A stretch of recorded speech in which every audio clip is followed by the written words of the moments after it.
Esta ley fundamentalmente es una ley que habilita al Ejecutivo Nacional,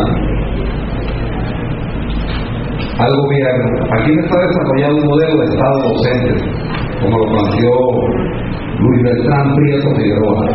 Aquí lo que está planteado es un gobierno docente que va a establecer un modelo de país, un modelo educativo que sirve para un modelo de desarrollo económico, político y social que no está en la Constitución. La ley de educación del 2001, que coordinó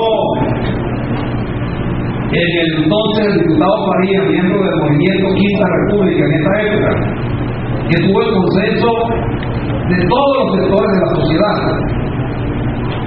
recogía aspiraciones de luchas, no solo de gremios, sino de los padres hacia sus hijos, que es lo más importante. Nosotros hemos dicho que esta no es una lucha de los partidos políticos, ni de los gremios, esta es una lucha de los padres y de las madres. Así, sin mayor... Y todos los que tengamos que sumarnos a ella, nos tenemos que sumar. Cuando la reforma, nosotros dimos el debate hasta el final. Y dimos el debate hasta el final en el Congreso, porque la decisión no la tomaba la Asamblea, sino que la tomaba el pueblo. Y efectivamente el pueblo decidió. Por cierto, es la única derrota realmente que se le ha podido propinar al presidente de la República en la sociedad política.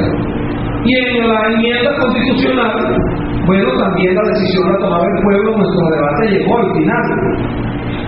Como decía uno de las panelistas que habló, esta es una ley que en menos de 96 horas, porque en 96 horas hubo conocimiento de su existencia, pero realmente esta ley se aprobó en 7 horas en la Asamblea Nacional. Y nosotros no podíamos al final de ese debate como terminar de participar en él por todas las acciones legales, políticas, sociales y jurídicas que tengamos que hacer en la sociedad, porque nuestra presencia de alguna manera convalidaba lo que de allí se iba a aprobar. Cuando nosotros nos retiramos, salieron 10 diputados, entre ellos Escarrá, al patio de la Asamblea, a pedirnos que nos quedara, porque ellos sabían que habían cometido un error y nosotros forzamos la barra para eso. Por ejemplo, esa ley no establecía, el artículo 2 de la Constitución dice: Venezuela es un Estado descentralizado, de derecho, de justicia, bueno, y termina diciendo pluralista. La ley no tiene nada que ver con el pensamiento plural, viola la Constitución, y esta Constitución está transversalizada desde el artículo 1 hasta el final de las disposiciones transitorias en un Estado federal descentralizado de derecho, de justicia y pluralidad. Ayer, por ejemplo, se aprobó una cosa en la Asamblea que, por cierto, muy poca gente ni ningún medio ha opinado sobre eso. Los 4 países del habla van a tener legalizados sus títulos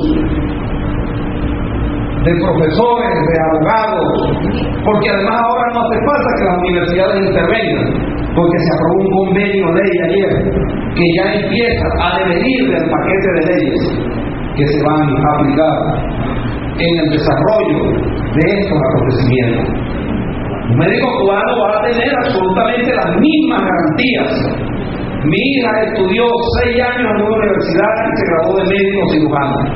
Luego hizo 1 año de una rural. Luego trabajó 1 año y está estudiando 3 años para ser médico pediatra, sí, para ser doctor.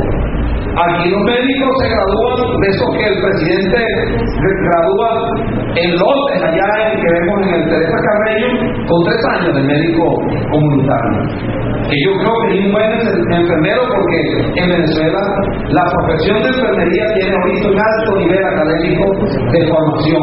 Y la tarea fundamental de esto es efectivamente que la gente conozca lo que está en la ley.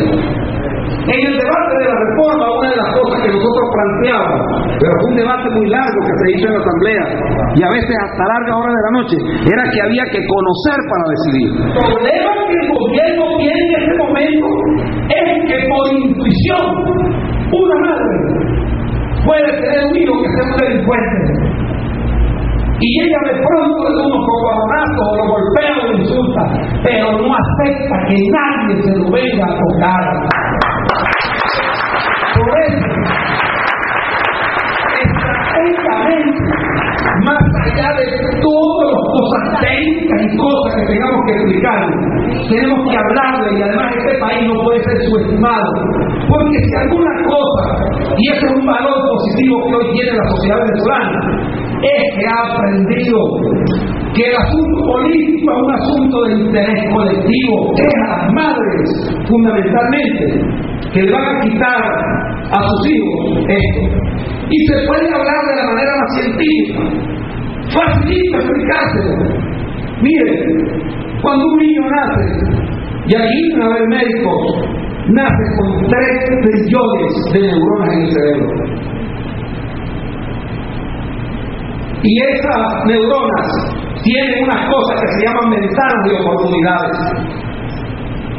Como un niño aprende a distinguir la luz, a tocar, por eso un niño recién nacido cuando lo tocan no tiene control. Pero un niño cuando empieza a desarrollarse en un hogar y tiene 2 años, hasta los 6 años, puede aprender hasta 6 idiomas con absoluta facilidad. Nosotros nos cuesta.